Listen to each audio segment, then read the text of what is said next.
Hello. So in this video, we're going to talk about the poetry of Eavan Boland, or at least the few poems anthologized in the Norton Anthology of English Literature. So Boland is a contemporary Irish poet, but interestingly enough, at least in the poems that we have here, there's very much a traditional sort of, I would say, late 19th into early 20th century Irish nationalist style to Boland's approach. And part of that might be that while she was born in Dublin, as it says here in the brief bio by the Norton editors, she was displaced as a 6-year-old from Ireland to London, where her father was Irish ambassador, and then to New York, where he was his country's representative at the United Nations before finally returning to Ireland in adolescence.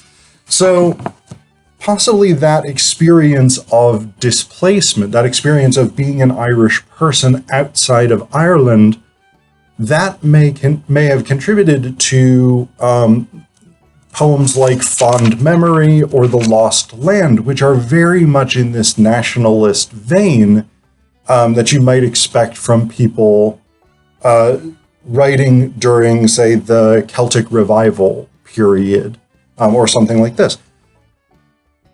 There's also an element, I think, of, especially in The Lost Land, of the Irish emigrant experience, right? Because this has been one of the major forces defining Irish history since the 1700s, at the very least. Ireland has traditionally, with the exception of the 1990s, basically Ireland has for over a century had a net export of people. More people emigrated out of Ireland than moved to Ireland. And so the Irish diaspora is one of the world major diasporas today, in part because Irish people went to the United States, to Canada, to the Caribbean, to Australia, New Zealand, South Africa. Irish people went across the world to the European continent. They went everywhere. We went everywhere. I'm also part Irish. Irish American. And that experience of mass displacement, of mass negative emigration out of Ireland has really, really shaped the Irish worldview. So, I want us to take a look at two of these poems in particular, Fond Memory and The Lost Land. So Fond Memory is a sort of nostalgia poem, but it's a nostalgia poem that challenges the sort of experience of not a colonized childhood, because Boland was born in 1944. Ireland was independent since the 20s, but a childhood in which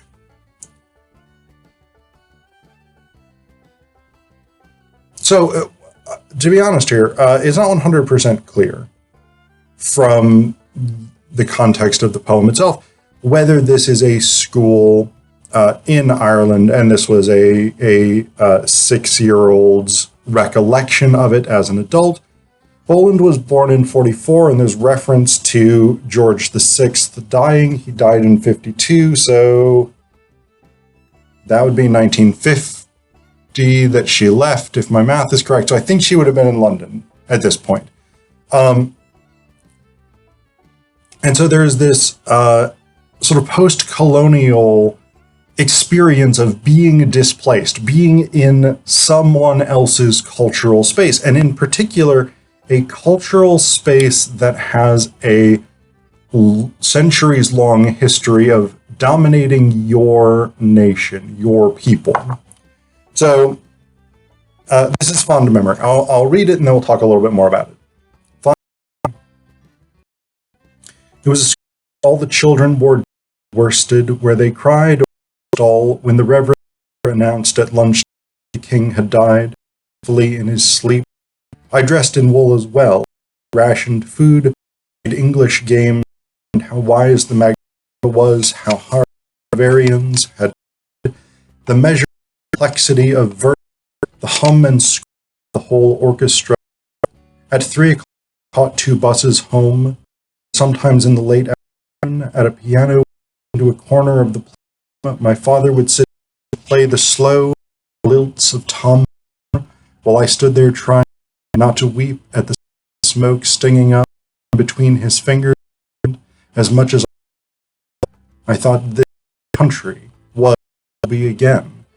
Upward straining song be our inventory, our safe inventory, and I. So this is a very interesting.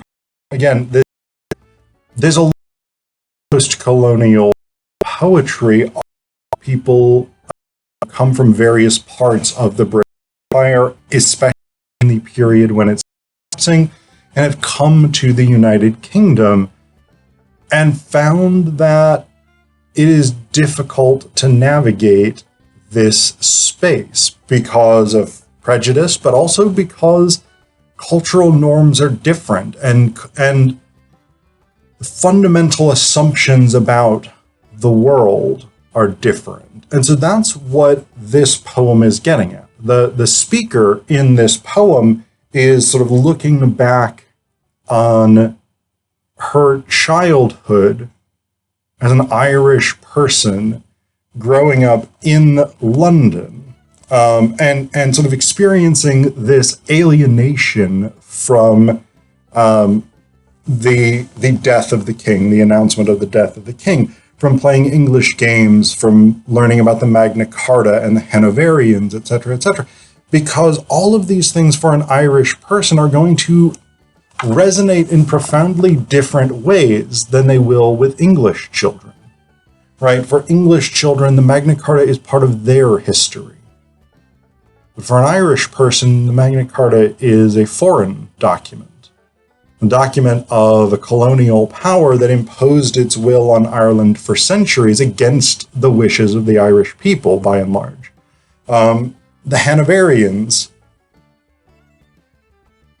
were not especially kind rulers to the Irish. I mean, that's sort of given. They were English monarchs who ruled over Ireland. So this sort of experience of displacement and this sense of the alienation of growing up in this foreign cultural space is central to the early portion of the poem. But then there's that shift. In the fourth stanza, we get, my father would sit down and play the slow lilts of Tom Moore. Tom Moore, it says here, was an Irish poet and singer from 1779 to 1852. Yeah, I mean, this would be the kind of nationalist poetry that I was talking about before, about like longing for Ireland and the meaning of Ireland and the old sod and a nation once again and things like this. These kinds of nationalist sentiments that Boland is exploring here, but there's that twist, right? So while I stood there trying not to weep at the cigarette smoke stinging up from between his fingers, and as much as I could think, I thought, this is my country, will be again. That's a very nationalist sentiment. For an Irish person to recognize Ireland as a nation in the music and the poetry of Ireland, that's very national. The Irish are amazing poets, amazing singers, and it goes all the way back to Celtic traditions. But we get this the last half of a line, not even half of a line, the last third of a line twists once again. So we go from the alienation of an Irish childhood in the UK to I'm identifying with Irishness, through music, through nationalism. And then this last third of a line, and I was wrong. We have that turn, and the turn is never explained. And it's a really, really brilliant move, I think, because it does undercut these sort of simplistic nationalist ideas. And I don't want to dismiss them as simplistic, but it undercuts the sort of straightforwardness of longing for an Irish homeland. A nation, once again, is never going to be a nation once again as such, in the sort of emotionally fulfilling, nostalgia-inflected dream of a whole and meaningful Ireland. It's always going to be, there will always be a failure of the dream by virtue of it being a dream. By its very nature as a nationalist ideal, it will always fall short. And I think that's what Boland is getting toward here. But it may also be quite a bit more personal than that, right? This "and I was wrong" may not mean the dream of Ireland as the sort of shining emerald isle of Celtic revival idealism. The nation fought for in Easter 1916, that may not be what the poem is talking about at all in this last third of a line. It may be, I never felt that. My personal experience of Ireland has never lived up to that. I was never able to capture that nostalgic idealism. And so I think that's a really interesting ambiguity in this last third of a line. I think it's a very, very smart technique because it opens these doors for interpretation, and it doesn't answer them. So the other poem I do want to talk about is The Lost Land. This is another poem that explores those sort of elements of nationalism. And again, that sense of displacement associated with the Irish diaspora, with emigration out of Ireland, etc., etc. But it also takes on the rather problematic history of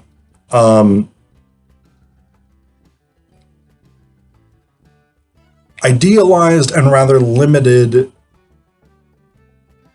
uses of women by Irish nationalists. There is a long history of identifying Ireland as a woman herself. The sort of symbolism of this, Kathleen Ní Houlihan, etc. The idea of, I mean, and you get the same kind of thing. Marianne of France, John Bull with England. You get the Uncle Sam in the US. You get these sort of personifications of the nation. And in Ireland, it has tended to be a woman who needs some sort of protection. She needs the defense of valiant patriots. And there's other issues with depictions of women, especially by people like Yeats, Lady Gregory, these sort of late 18th and late 19th and early 20th century Irish nationalists. There's a lot of issues with the depiction of women. And of course, up until very, very recently, Ireland was an extremely conservative, Catholic-dominated country. And so the Virgin Mary was sort of a model to be emulated, etc., etc. Of late, Ireland has become much more modern, much more secular in its cultural politics, etc., etc. But that was really like in the 90s that shift happened. And so Boland also takes on issues of gender and the role of women in Ireland's self-fashioning, let's say. And The Lost Land deals with those. So this is The Lost Land. I have 2 daughters. They are all I ever wanted from the earth, or almost all. I also wanted one piece of ground, one city trapped by hills, one urban river, an island in its element. So I could say mine, my own, and mean it. Now they are grown up and far away, and memory itself has become an emigrant, wandering in a place where love dissembles itself as landscape, where the hills are the color of a child's eyes, where my children are distances, horizons. At night, on the edge of sleep, I can see the shore of Dublin Bay, its rocky sweep and its granite pier. Is this, I say, how they must have seen it, backing out on the mailboat at twilight? Shadows falling on everything they had to leave and would love forever. And then I imagine myself at the landward rail of that boat, searching for the last sight of a hand. I see myself on the underworld side of that water, the darkness coming in fast, saying all the names I know for a lost land. Ireland, absence, daughter. And so I think this is a really interesting poem as well. It aligns that sort of visceral experience of longing for home among the Irish diaspora, that sort of sense of longing to go back to Ireland with the much more tangible and immediate experience of a child emigrating, a child leaving. And those 2 losses are paralleled here to sort of explore the emotional trauma of these losses. And I think it is really, really interesting. And I think it works really, really well. And it sort of reverses, again, those sort of idealized images of Irish women, again, modeled on the Virgin Mary with Kathleen Ni Houlihan, people like this. This idea of like the sort of sacred, the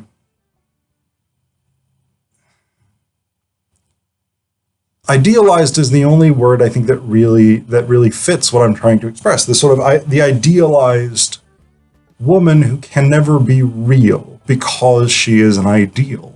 And I think Boland sort of challenges that, undercuts that in this poem in a really interesting way.